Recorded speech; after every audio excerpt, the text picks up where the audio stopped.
नमस्ते, म रोजी चित्रकार रोजिटकमा यहाँहरूलाई स्वागत छ र आज चाहिँ म यहाँहरूलाई युट्युबको रियल टाइम सब्सक्राइबर कसरी चेक गर्ने भन्ने बारेमा सिकाउनु गइरहेको छु। हेरौँ कसरी चेक गर्ने। पहिला सुरु तपाईँ चाहिँ आफ्नो ब्राउजरमा जानुहोस्। ब्राउजरमा आउनु भएपछि युट्युबमा आउनुहोस्।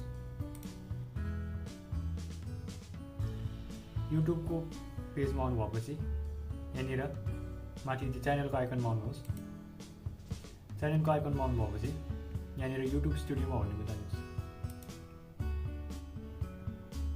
युट्युब स्टुडियोमा च्यानल ड्यासबोर्डमा आउनु भएपछि तपाईँले यो बिचको लाइन देख्नु भएको छ। यो लाइनको बिचमा तल स्क्रोल ल्याउनुहोस्।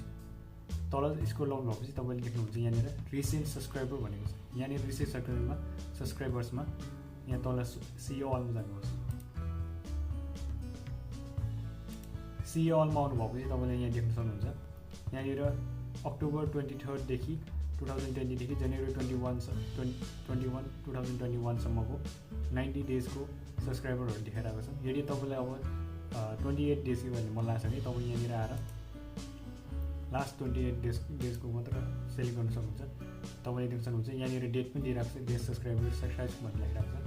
जनवरी 14 2021मा सब्सक्राइब गरेको छ उसको र यो सब्सक्राइब गर्नेहरूको सब्सक्राइबर्सहरू कति छन् यो पनि देखाइरहेको छ। तपाईँले चाहिँ यहाँनिर अहिले चाहिँ 10 जना मात्रै देखाइरहेको छ। यहाँबाट तपाईँले आफूलाई कतिजना हेर्नु मन लाग्छ, 50 जना 50 जना हेर्नु मन लाग्छ भने तपाईँले यहाँ सेलेक्ट गर्न सक्नुहुन्छ। र चाहिँ लास्ट 50 जनाले चाहिँ तपाईँको च्यानलको सब्सक्राइब गरेकोहरू सबै चाहिँ यहाँ 50 जना 50 जनाको देखाइरहेको छ। यहाँनिर रो पर पेज 50 भनिरहेको छ। र यो रह्यो तपाईँलाई कसले सब्सक्राइब गरेको छ भनेर कसरी हेर्ने भन्ने बारेमा भिडियो हेरिदिनु भएकोमा धेरै धेरै धन्यवाद। यदि यो भिडियो मन परेमा लाइक र सब्सक्राइब गर्न नबिर्सनुहोस्। म रोजी चित्रकार यो भिडियोबाट बिदा माग्छु। नमस्ते।